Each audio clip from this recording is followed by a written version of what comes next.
يلا هنجرب النهارده شيبسي كنتاكي، واخيرا لقيته. ومش انا اللي لقيته، انا طلبته اصلا من حد وهو اللي عامل ضجه جدا على التلفزيون وعلى اليوتيوب. كان عندي حماس جدا ان انا اجربه معاكم. يلا هنجرب النهارده شيبسي كنتاكي الجديد.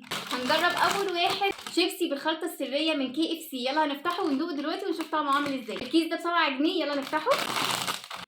اول ما فتحته شميت ريحه الشيبسي اللي بالفراخ بتاع زمان. الكيس بقى بصوا قد ايه، يعني كل ده فاضي والحبه الاخرين اللي تحت دول هو اللي في الشيبسي.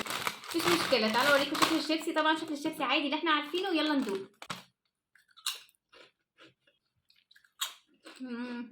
هو حلو، بس هو زي الشيبسي بتاع الفراخ بتاع زمان، يعني ما فيهوش اي اختراع جديد، ما فيهوش اي حاجه جديده. يعني ده شيبسي فراخ من بتاع زمان اللي احنا كنا بناكله. 8 من 10، يعني مش مستاهل الضجه. تعالوا ندوق التاني.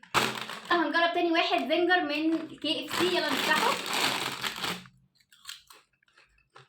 طعمه ده احلى شويه. ده بصراحه هديله 9.5 من 10. سبايسي فيه جميل جدا. لكم لو هجيب ده ولا ده، هجيب ده اكتر عشان انا بحب طعم الفراخ القوي، وده طعم الفراخ باين فيه اكتر، وده طعم السبايسي فيه باين اكتر. كده انا خلصت، ومتنسوش تحطوا لايك للفيديو. استنوني فيديوهات جديده. باي باي.